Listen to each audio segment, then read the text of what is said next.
Well, 3 hours, that is the clock ticking for social media platforms when they receive a valid government notice or court order to remove unlawful content. And the government has sharply tightened the timelines elsewhere as well. For sensitive complaints involving categories such as nudity and impersonation, the platforms now have just 2 hours to act. For ordinary grievances, the response window has been cut from 72 hours to 36. But the bigger change goes beyond the clock. Large platforms with more than 50 lakh users in India are expected to use automated tools to proactively detect rape content, child sexual abuse material and previously removed material. And there is a significant consequence for platforms that fail to comply.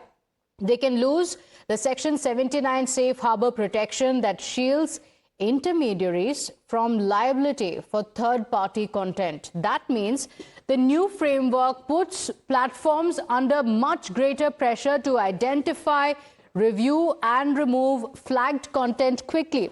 And that is precisely where the free speech debate begins. So let's tell you what the government's draft rule actually proposes and the changes that have been putting up such material. And similarly for CSAM as well, intimate pictures, impersonation, all of this will now be covered under the government's draft rules. And any harmful AI content will also have to be stopped by the platforms. And these platforms need to deploy automated detection tools, so the deep fakes that are violating the law must also be blocked by the platform. And this is the most important part of it. A failure may actually cost safe harbor protection for these platforms. So the center is clearly turning up the heat on Meta over online content moderation, with the government seeking a very detailed compliance roadmap from the tech giant. So deepfakes, propaganda and flagged content are all under the scanner, with the government pushing for stronger moderation systems and faster takedowns. The latest move could mean a significant overhaul of how Meta actually handles problematic content in India. But the government's tighter online content regime has already triggered a political backlash. Opposition voices are questioning whether a 3-hour takedown clock leaves enough room to distinguish genuinely unlawful content from political criticism, any satire, or even controversial speech. The sharper concern is what happens when platforms know that failing to act could put their safe harbor protection at risk. Critics fear that could create an incentive to in fact remove first and then scrutinize later, that they will be looking at removing the content first and only then looking at whether it actually needs to be removed or not. The immediate response would be removing that content.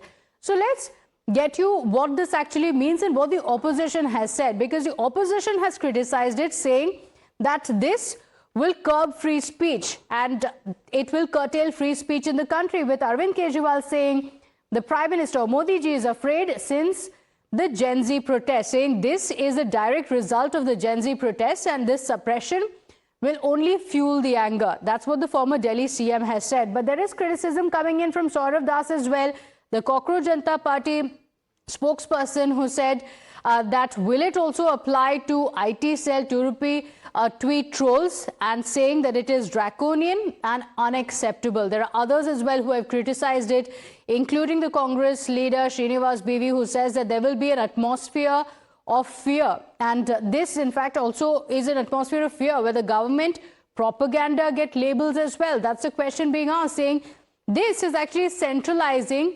censorship. That is what ESA has said. So we are getting a lot of criticism from the opposition that has raised some concerns. But let's talk about what this would actually mean. Do they actually need these rules in place? Do we actually need these rules in place, or can they actually turn into political tools? That's the question. Joining us on the broadcast is Pawan Duggal, cyber laws expert, as well as Imran Ahmed Ali, lawyer and political analyst. Mr. Pawan Duggal, there are a lot of concerns over these new rules that the government has proposed. What would it mean? Would it actually put more onus on these platforms to first remove any such content that can be controversial? And can it actually affect any political criticism? Because that's what the opposition is saying, that there can be any political criticism and that will be taken down by the platforms. Well, first and foremost, what is currently being discussed is nothing new. This is part of the Information Technology Rules 2021, which got amended and came into effect from 20th of February 2026. Now, the answer is very, very clear. Look, today there's an extensive problem. The problem is that intermediaries today are a law unto themselves. They decide to be arbitrary, they decide to be non-accountable, they decide to be non-transparent, and the net result is that people have no effective remedies. So earlier, the IT rules 2021 had given very, very long, unrealistic timelines for intermediaries to comply with. For example, if there was a normal complaint, it had to be done or addressed by the intermediary within 15 days. And if it was obscene, it had to be done within 1 day. Now, the timelines have now been substantially reduced. The ultimate idea is to give far more redress to the affected person. Why? Because on the internet, if your obscene content is available, even for a few minutes, that's bound to completely prejudicially impact your reputation, goodwill, standing, and repute. Therefore, the ultimate idea was that let's reduce these timelines. Why? Because now with the increasingly use of AI, every service provider is using AI, you can use automated tools. The concern that it's going to be potentially misused for curbing political speech is a misplaced one for the very simple reason political speech does not constitute obscenity. It's not obscene electronic content. Political speech would talk about issues, would talk about different aspects where parties will agree or disagree, but none of them could be brought within the ambit of obscene content or obscenity or lascivious content. That being so, there is no unnecessary thought process that this should be used as a tool, because the removal of content is only for specific content which is having explicit sexual content or nudity or stuff like that. Now, since political speech would have nudity or obscenity or lascivious content, I don't see that there's going to be any kind of a use of this power for curbing political speech. Okay, all right. So since there is no obscenity or nudity in political speech, there should be no fear, because the opposition leaders are claiming that this can curtail free speech. Mr. Imran Ahmed Ali, is this protection or overreach? Because one may also ask, where do we draw the line, or even creative AI? Why is the opposition believing that all of this is actually a result of the Gen Z protests or Gen Z anger? Pratibha ji, 3 hours is not due process. It is deleted now, investigated later. When you give 36 hours to investigate and that is suddenly brought down to 3 hours, that is just a timeline given for you to delete and review it later. Today, I divide this into 3 points. While I agree that political speech would not be nudity or would not need censorship of that nature, however, the first question would be the timeline to reduce unlawful content post a government order is what I have a problem with. A court order, absolutely not. No court passes an order of such a nature without proper investigating it. But this is divided into 2 facets. It's divided into a court order and a governmental order, and that is primarily the one that I have a problem with. The second and third aspect of mandatory time of addressing complaints reduced from 72 hours to 36, no problem whatsoever. The third one of sensitive content like nudity, impersonation reduced from 24 hours to 2 hours, I have no problem whatsoever. However, when we talk about unlawful content being reported, there is a certain amount of time that any one of these social media platforms would need to review it. Now, it is not that you receive a complaint and it is automatically, it should be sent in and it should be deleted and then you put it back online when it does not hold relevance.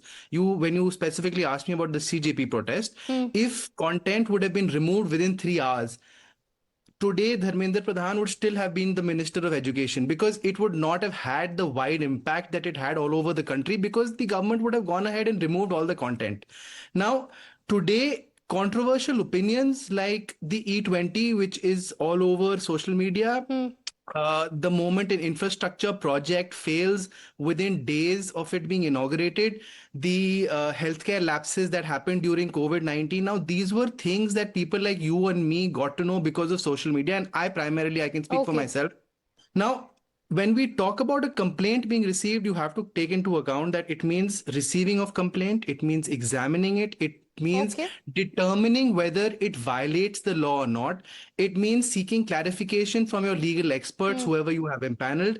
It means considering whether this is protected under free speech or not, and then take down the content or challenge the request. Okay. Now, if we're trying to tell ourselves that all this is possible within 3 hours, absolutely not. No review process of this nature can happen like this. And consider that Instagram alone globally has 3 billion active users.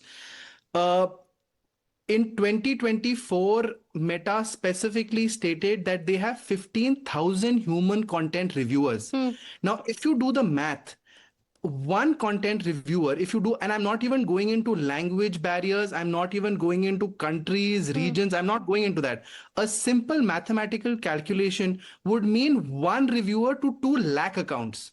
Now, are you trying to tell me that and I say, okay, you reduce that as per your geographic area. Is it humanly possible to review content of this nature? And this is known, this is a 12-fold reduction. And industry experts have said that this Okay. is the shortest takedown window from any government in the world.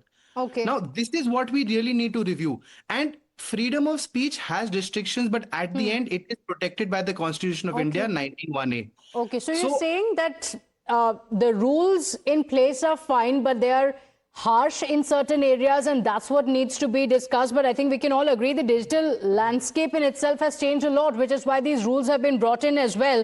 But the debate around it continues. Of course, the opposition has said this is an impact of Gen Z, but we leave it there. I'm thanking Imran Ahmed Ali as well as Pawan Dugal for joining us on the broadcast.